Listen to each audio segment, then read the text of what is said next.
สวัสดีครับเรียนพระคัมภีร์กับอาจารย์ริวนะครับ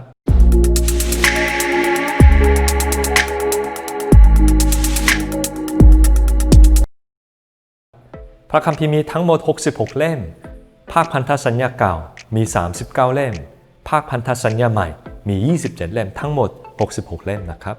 แล้วพระคัมภีร์เริ่มจากหนังสือ5เล่มของโมเสสนะครับหนังสือพวกนี้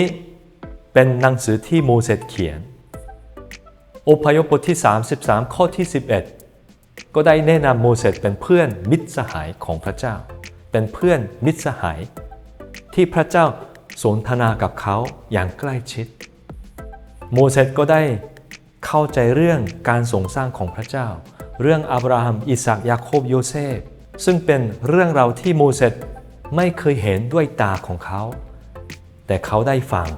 จากพระเจ้า2:2ก็คือปฐมกาลนะครับอีก4เล่มก็คืออพยพ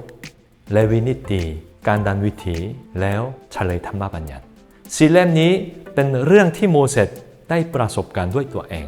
เป็นเหตุการณ์ที่เขาได้เห็นด้วยตาของเขาอพยพเป็นเรื่องการเดินทางที่โมเสสได้นำชนชาติอิสราเอลออกจากอียิปต์เลวีนิตีก็เป็นเรื่องธรรมบัญญัติที่เขาได้รับที่ภูเขาซีนายนะครับแล้วการดานวิถีเรื่องการเดินทางของชนชาติอิสราเอลในถิ่นทุรกันดารตลอด40 ปีนะครับแล้วเฉลยธรรมบัญญัติเป็นการเทศนาของโมเสสนะครับ5เล่มนี้เป็นโทราหนังสือ5เล่มของโมเสสนะครับแล้ววันนี้เราจะเรียนปฐมกาลด้วยกันนะครับปฐมกาลเป็นเหมือนประตูของพระคัมภีร์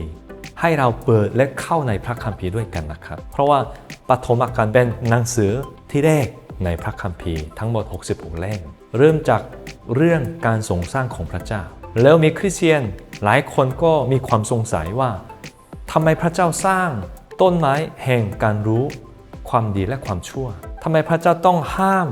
มนุษย์กินผลไม้จากต้นไม้นั้นก็มีความคิดหลายอย่างนะครับแต่สิ่งที่ชัดเจนก็คือมนุษย์ไม่สามารถเป็นพระเจ้าได้มนุษย์ต้องมีการเชื่อฟังนะครับก็คือ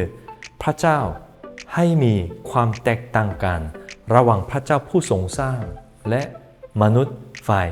ถูกพระเจ้าสร้างขึ้นมาเพราะฉะนั้นมนุษย์ไม่สามารถเป็นพระเจ้าได้แต่เหตุการณ์หอบาเบลพี่น้องจำได้ใช่ไหมครับก็คือนิมรุดและพวกเขาสร้างหอบาเบลให้ถึงที่ไหนครับยอดฟ้าปรากฏว่าเขาอยากเป็นพระเจ้าเป็นผู้สูงสุดนะครับแล้วเรื่องประวัติศาสตร์ของโลก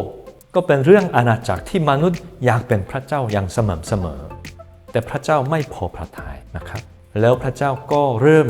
ดำเนินพระราชกิจของพระเจ้าผ่านทางเชื้อสายของคนหนึ่งชื่ออับราฮัมพระเจ้าเลือกอับราฮัมเพื่อจะสร้างชนชาติหนึ่งซึ่งเป็นชาวโปรหิตเพื่อการอวยพระพรชนทุกชาติก็คืออับราฮัมอิสอัคและยาโคบยาโคบเป็นคนที่ได้มีชื่อว่าอิสราเอลซึ่งเป็นชื่อของชนชาติแล้วโยเซฟนะครับเป็นคนที่เรียกครอบครัวของบิดาให้เข้ามาอาศัยในแผ่นดินอียิปต์ปฐมกาลมีเรื่องประวัติศาสตร์ของโลกถึงบทที่12นะครับรวมทั้งเรื่องการทรงสร้างของพระเจ้าเรื่องบาปครั้งแรกเรื่องหอบาเบลและเรื่องโนอาห์ด้วยนะครับแล้วตั้งแต่บทที่13ถึงบทที่50ก็เป็นเรื่องประวัติศาสตร์ของชนชาติอิสราเอลแต่สิ่งที่เราต้องเข้าใจนะครับก็คือพวกเขายังไม่ได้เป็นชนชาตินะครับเป็นเรื่องครอบครัวของอับราฮัมที่กำลังจะเป็นชนชาติหนึ่งเราต้องไปอ่านอพยพถึงจะเข้าใจว่าพวกเขาได้เป็นชนชาติซึ่งเป็นจำนวนคนมากในอพยพพวกเขาได้ออกจากแผ่นดินอียิปต์โดยฤทธิ์เดชของพระเจ้าเมื่อออกจากแผ่นดินอียิปต์พวกเขากลายเป็นชนชาติอิสราเอลนะครับและวันนี้พวกเราได้เปิดประตูแห่งพระคัมภีร์พวกเราได้เข้าในเรื่องต่างๆในพระคัมภีร์ทั้งหมด66เล่ม